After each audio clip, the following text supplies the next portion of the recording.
kumakalat sa social media. Wrong wrong word ako about nagkakalat. Kumakalat. Kumakalat. Oo. Na mga sinabi po ni Senator Robin Hood Padilla. Nasa nyo yung panahon ng 90s, 80s, na tayo'y mga naglalaro pa sa kalsada, tayo'y masaya pa, alam pa natin kung ano ang camping, alam pa natin kung ano yung pakikipagkaibigan, alam pa natin kung ano ang kalsada. Ang mga bata po ngayon, sad to say, huwag kayong magagalit sa akin. Ako, maraming batang magagalit siguro, pero pasensya na kayo. You are weak. Hindi kayo katulad nung panahon namin na hindi kami iyakin. Natuto kami sa kalsada. Natuto kami na wag umupo, umiyak. Nung panahon namin, hindi uso yung salitang depression. Hindi ko nga alam yun kung ano yung depression. Ngayon, batang maliit, sasabihin, I'm depressed. Okay, hindi ko nakita sa transcript yung unang parte na sinabi niya. So, ano pala siya? Na-predict na pala naman pala ni Senator Robin Hood na maraming magagalit sa kanya. Oh. So, it seems, alam niya na yun ang magiging consequence dahil yun talaga nangyayari ngayon sa social media. Medyo hindi nagsisitwal sa maraming kabataan niya. Yun yung sinabi niya. Well, Kahit hindi it's mga not for him bata, to call a generation weak. It's not for him or anybody to do that. Yeah. At the same time din kasi not everybody in one generation experience the same things. Ibang I mean, konteksto.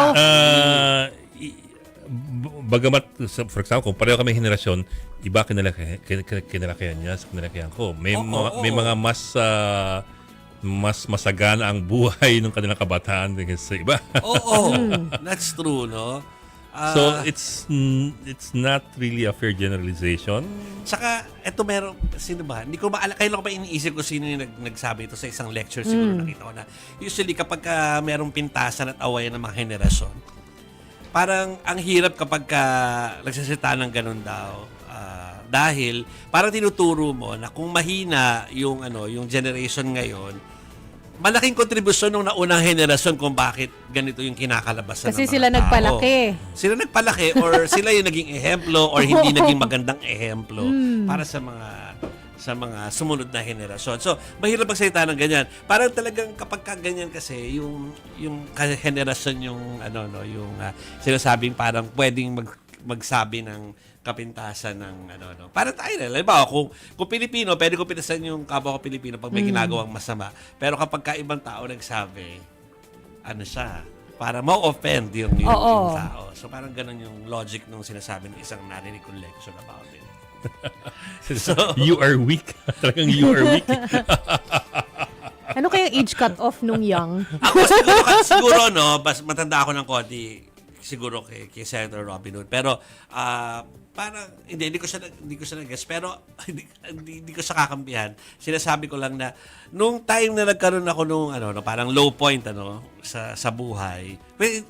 Siguro depression tawag doon. As in teenage years, ganon? Even younger? Recent lang. Basta sabi ng tatay ko sa akin. Recent lang. Nung sinasabi ng tatay ko sa akin na parang bumangon ka dyan, ganyan. Sabi niya, after sinasabi ko parang dad, parang feeling ko yata, nadidepress ako sa atin. Pinagalitan ako eh. Ganyan, usually mga pinagalitan ako kasi parang ba't mo inisip walang ganyan. Sabi ko, well, hindi naman pwedeng invalidate na merong ganun. yung feeling mo na ganon, oo. Na merong ganun. Ayun, So, Robin is 56 years old. Kaedad ko nga. Di ba? Kaedad ko nga si Robin Hood. Marami from the older generation na ganyan nagsasalita, pero doesn't mean nga na tama. Oo. Pero marami silang ganyan nagsasalita. Or tama, iba yung paniwala nila, iba yung paniwala ganun. So parang kapag pinuna mo yung paniniwala ng henerasyon na yon, prepare for a war or prepare na magagalit talaga sila sa'yo. At mukhang tinanggap naman niya. Sa start pa lang sinabi niya, I'm sure may magagalit daw sa kanya. No? So yeah, marami nagagalit, Senator Robin Hood. Sa totoo lang, panoorin mo yung mga reaction sa TikTok ngayon at saka sa social media, nagagalit sila kasi pag nag-invalidate ka ng feelings ng iba talagang may magagalit. Di ba? O balita ko, 1 minuto na lang tayo. Oo, 29 na, sakto.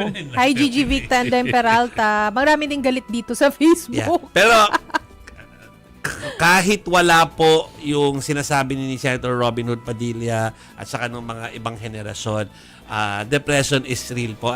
Science ang nagsasabi na meron po talagang na meron pong ganyang kondisyon. So wag nating invalidate kasi minsan baka dahil hindi natin dahil ayaw natin paniwalaan, hindi tayo nakakatulong. Imbis na matulungan natin yung tao nagsasuffer, no? Oo, kasi bago mo masusolusyonan, acknowledge mo muna may problema.